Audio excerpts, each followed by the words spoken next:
FN weekly में आपका स्वागत है। चलिए पहले हेडलाइंस देखते हैं। Look east agtech summit 2025।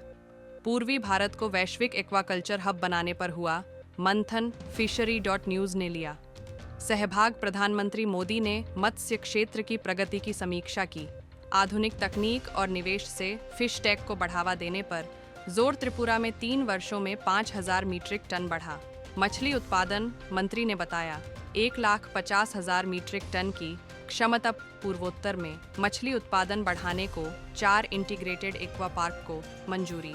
केंद्रीय मंत्री 2026 तक लॉन्च होगा भारत का पहला मानव सहित गहरा समुद्री मिशन समुद्रयान। अब बढ़ते हैं प्रमुख खबरों की ओर। कोलकाता में आयोजित लुक ईस्ट एगटेक समिट 2025 में फिशरी न्यूज़ को भाग लेने का गौरव प्राप्त हुआ। यह summit Bengal chamber of commerce and industry और थिंकेक के संयुक्त तत्वावधान में आयोजित की गई थी, जिसका उद्देश्य पूर्वी भारत की एग्री बिजनेस और एक्वाकल्चर क्षेत्र की क्षमता को उजागर करना था। समिट के चौथे पैनल चर्चा का विषय था next aquaculture hub building the road map, जिसमें देश भर से अकादमिक, तकनीकी और उद्यमशीलता से जुड़े विशेषज्ञों ने भाग लिया। इस सत्र में Devtanu Barman, aqua doctor solutions, Neelkanth Mishra, Jal Jeevika, Gaurav Dhar, Bhowmik, IIT Kharagpur, Rohit Priyadarshi, aqua connect, Nirmalya Mandal, इकोसिएट और fishery.news के CEO इंदुवर्धन रेड्डी जैसे प्रमुख वक्ताओं ने भाग लिया। चर्चा में एक्वाकल्चर वैल्यू चेन के लिए पूर्वी भारत में बुनियादी ढांचे और सहायक प्रणालियों के निर्माण, अनुसंधान से बाजार तक की दूरी को कम करने, निवेश के नए अवसर उत्पन्न करने, स्टार्टअप्स, किसान नेटवर्क और ग्रामीण नवाचार को बढ़ावा देने तथा डिजिटल और टिकाऊ मॉडल्स के माध्यम से क्षेत्र को गति देने जैसे महत्वपूर्ण विषयों पर फोकस किया गया। समिट के दौरान यह स्पष्ट रूप से उभरा कि पूर्वी भारत के पास वैश्विक एक्वाकल्चर हब बनने की अपार संभावनाएं हैं, जिन्हें सहयोग, नवाचार और रणनीतिक निवेश के जरिए सशक्त और टिकाऊ भविष्य की दिशा में रूपांतरित किया जा सकता है।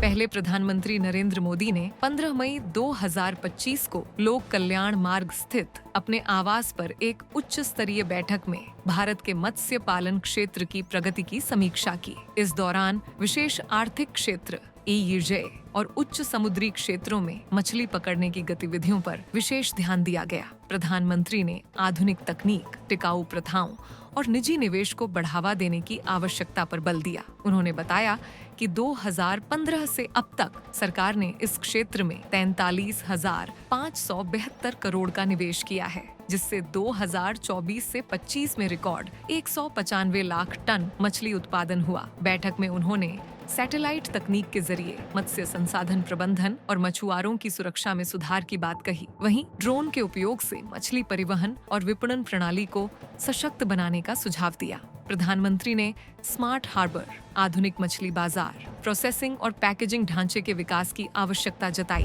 त्रिपुरा में मछली उत्पादन में पिछले 3 वर्षों में 5,000 मीट्रिक टन की वृद्धि हुई है। राज्य के मत्स्य मंत्री सुदंशु दास ने अगरतला में इंटीग्रेटेड एक्वा पार्क के शिलान्यास और फिश फेस्टिवल के दौरान यह जानकारी दी। उन्होंने बताया कि राज्य में मछली की मांग 1.17 लाख मीट्रिक टन है, जबकि उत्पादन केवल 86,000 मीट्रिक टन है, जिससे करीब 31,000 मीट्रिक टन की कमी आयात से पूरी की जा रही है। त्रिपुरा में मछली उत्पादन की क्षमता 15 लाख मीट्रिक टन तक है और केंद्र सरकार की योजनाओं की मदद से उत्पादन में बढ़ोतरी हुई है। मंत्री ने कहा कि अधिकतर लोग मछली पालन अपनी घरेलू जरूरतों के लिए करते हैं, लेकिन अब उन्हें व्यावसायिक स्तर पर भी उत्पादन बढ़ाने पर ध्यान देना चाहिए। उन्होंने मत्स्य अधिकारियों से प्रशिक्षण और प्रेरणा देने का आग्रह किया।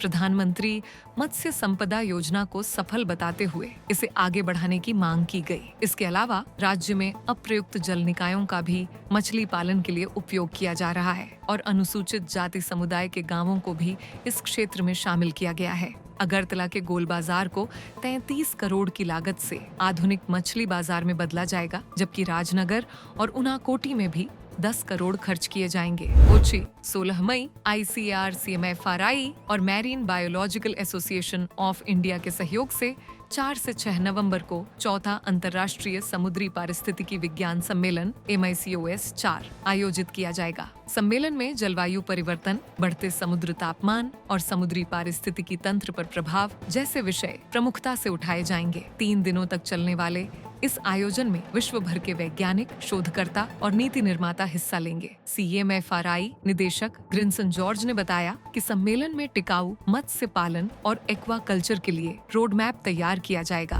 केंद्रीय मत्स्य, पशुपालन एवं डेयरी मंत्री राजीव रंजन सिंह ने रविवार को कहा कि मछली उत्पादन को बढ़ावा देने के लिए केंद्र सरकार ने असम, त्रिपुरा, अरुणाचल प्रदेश और नागालैंड में 4 इंटीग्रेटेड एक्वा पार्क को मंजूरी दी है। उन्होंने त्रिपुरा के उनाकोटी जिला मुख्यालय कैलाश शहर में प्रस्तावित इंटीग्रेटेड एक्वा पार्क का वर्चुअल शिलान्यास किया। मंत्री सिंह ने बताया कि ये 4 एक्वा पार्क प्रधानमंत्री मत्स्य संपदा योजना PMMSY के तहत देश भर में मंजूर किए गए कुल 11 इंटीग्रेटेड एक्वा पार्क का हिस्सा है। उन्होंने कहा कि त्रिपुरा और अन्य पूर्वोत्तर राज्यों में मछली की मांग बहुत अधिक है और इन राज्यों में उत्पादन बढ़ाने की काफी क्षमता भी मौजूद है। श्री राजीव रंजन सिंह ने अगरतला के रविंद्र भवन में आयोजित इंटीग्रेटेड एक्वा पार्क और फिश फेस्टिवल के शिलान्यास समारोह को संबोधित करते हुए ये बात कही। भारत का पहला मानव सहित गहरा समुद्री मिशन समुद्रयान 2026 तक लॉन्च किया जाएगा। कोच्चि में आयोजित एक बैठक में ICAR, central marine fisheries research institute CMFRI के अनुसार नायोड डायरेक्टर बालाजी रामकृष्णन ने बताया कि यह मिशन 6000 मीटर की गहराई तक जाएगा। मछली 6000 नाम के इस स्वदेशी सबमरीन में 3 वैज्ञानिक समुद्री अन्वेषण करेंगे। चेन्नई के पास इसके वेट टेस्टिंग सफलतापूर्वक पूरी हो चुकी है। इसके अलावा समुद्र जीवा नाम की तकनीकी खोज के जरिए गहरे समुद्रों में मछली पालन की निगरानी के लिए रिमोट सेंसर्स विकसित किए गए हैं। इस तकनीक से भारत की खाद्य सुरक्षा को बड़ा लाभ होगा। वैज्ञानिकों का मानना है कि ये तकनीकें मछली संसाधनों और ब्लू इकोनॉमी की रणनीतियों को आगे बढ़ाने में अहम भूमिका निभाएंगी। थाईलैंड की सी फूड इंडस्ट्री के लिए ये एक बड़ा मील का पत्थर है। एशियाई विकास बैंक ADB ने थाई यूनियन को 150 मिलियन अमेरिकी डॉलर का ब्लू लोन मंजूर किया है। ये थाईलैंड के मछली पालन क्षेत्र को मिलने वाला पहला ब्लू फाइनेंस समर्थन है। इस फंड के जरिए थाई यूनियन झींगा पालन, स्रोत प्रबंधन, कम कार्बन उत्सर्जन और फीड ट्रेसेबिलिटी पर खास ध्यान दे रही है। इसमें ASC, BAP जैसे ग्लोबल मानकों से प्रमाणित प्रोजेक्ट्स शामिल हैं। ADB के साथ साथ HSBC, MUFG और CBC जैसी बैंकों ने भी इस लोन में भागीदारी की है। ये परियोजना जलवायु परिवर्तन के जवाब में एक्वा सेक्टर को टिकाऊ बनाने की दिशा में है। थाई यूनियन के CEO ने कहा कि यह कदम समुद्री खाद्य सुरक्षा में उनकी भूमिका निभाने के लिए बहुत अहम है। दक्षिण ऑस्ट्रेलिया के तट को एक जहरीली एल्गी ब्लूम हिला रही है। मार्च से जारी इस ब्लूम ने अब तक 200 से ज्यादा समुद्री जीवों की मौत का कारण बना है। यह करीब 4500 वर्ग किलोमीटर क्षेत्र में फैला हुआ है। वैज्ञानिक इसे समुद्री जीवों के अस्तित्व के लिए एक भयानक तस्वीर बता रहे हैं। एल्गी से निकलने वाले विषैले पदार्थ मछलियों और झींगों को सांस लेने से रोककर मार रहे हैं। तट पर ग्रेट व्हाइट शार्क, पाइथन और पफर फिश जैसी दुर्लभ प्रजातियों के मृत शरीर देखे गए हैं। मछुआरे इस नुकसान से परेशान हैं और बीच पर आने वाले पर्यटकों की संख्या भी कम हो रही है। विशेषज्ञों के मुताबिक बढ़ती समुद्री गर्मी और उच्च तापमान इस समस्या के मुख्य कारण हैं। रंग बदले पानी में तैराकी करने से बचने की लोगों को चेतावनी दी गई है। अपडेट्स के लिए फॉलो करें फिशरी न्यूज।